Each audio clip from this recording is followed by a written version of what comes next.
যে এই মধ্য দুপুরে আজকে ২৪ তারিখ এরই মধ্যে লক্ষ লক্ষ মানুষ জড়ো হয়ে গেছে।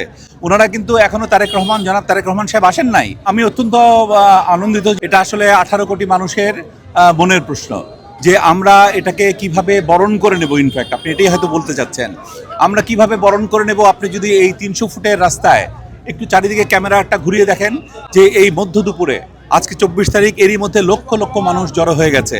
ওনারা কিন্তু এখনো জনাব তারেক রহমান সাহেব আসেন নাই, কিন্তু উনি তারেক রহমান সাহেব আসবেন, এখানে পা রাখবেন, কিন্তু আগামীকাল ওনারা এখানে পা রাখার সুযোগ পাবেন কিনা সেই জন্য আগেই এসে এই মঞ্চের কাছে এসে ঘুরে যাচ্ছেন এবং ছবি তুলে নিয়ে যাচ্ছেন।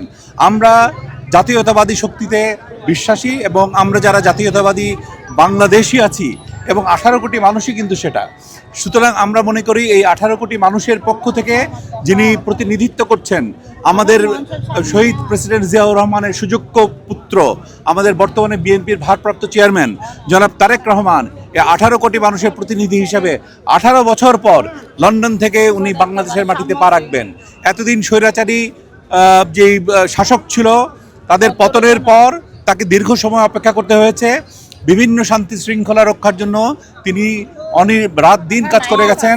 বর্তমান ইন্টারিম গভর্নমেন্টের সাথে এবং বিএনপির সকল স্তরের নেতা এবং কর্মীদের সাথে যোগাযোগ রেখে উনি দেশের সিচুয়েশনটা যখন নর্মাল হয়েছে, আসার মতো উপযুক্ত হয়েছে এবং সারা বিশ্ব জুড়ে যখন বাংলাদেশের ভাবমূর্তিটাকে উনি তুলে ধরতে পেরেছেন, ঠিক সেই মুহূর্তেই উনি ঘোষণা দিয়েছেন যে এখন উনি আসবেন।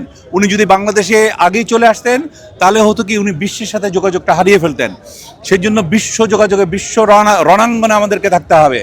বিশ্বের যেখানে এই গণতন্ত্রকামী মানুষের হাহাকার আছে, বঞ্চিত মানুষের কণ্ঠস্বরকে উনি তুলে ধরেছেন একটা উন্নত বিশ্বের মধ্যে থেকে। কিন্তু উনি যদি বাংলাদেশে আসতেন অনেক কথাই হয়তো তখন বলতে পারতেন না। আমরা সাধুবাদ জানাই যে উনি আসতেছেন। আমি বলবো এটা দেরিতেও নয়, এটা তাড়াতাড়িও নয়, উনি ঠিক পারফেক্ট সময় আসতেছেন। এই আপনারা সবাই জানেন ২০২৬ সাল এই আর ৫-৬ দিন পরেই এই ২০২৬ সালের ১২ই ফেব্রুয়ারি আমাদের আসন্ন জাতীয় নির্বাচন।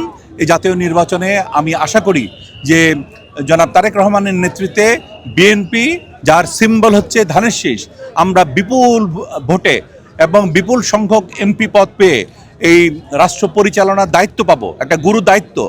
এই ভেঙে যাওয়া রাষ্ট্রটাকে গড়তে হলে রাষ্ট্র পরিচালনার দায়িত্ব নেওয়া কিন্তু কঠিন কাজ। আমি দেশবাসীর কাছে আহ্বান জানাবো, সবার কাছে আহ্বান জানাবো, আপনারা যে আগামীতে যিনি সরকারে আসছেন তাদেরকে সাহায্য করবেন, সহযোগিতা করবেন, যেন আমরা স্মুথলি আমাদের দেশকে শান্তি শৃঙ্খলা ফিরিয়ে আনতে পারি, মানুষের মুখে হাসি ফোটাতে পারি, মানুষের আর্থসামাজিক উন্নয়ন ঘটাতে পারি এবং দেশের মাথা উঁচু করে আন্তর্জাতিক পর্যায়ে আমাদের বাংলাদেশের পতাকাকে আমরা একেবারে আকাশে উড়িয়ে দিতে চাই।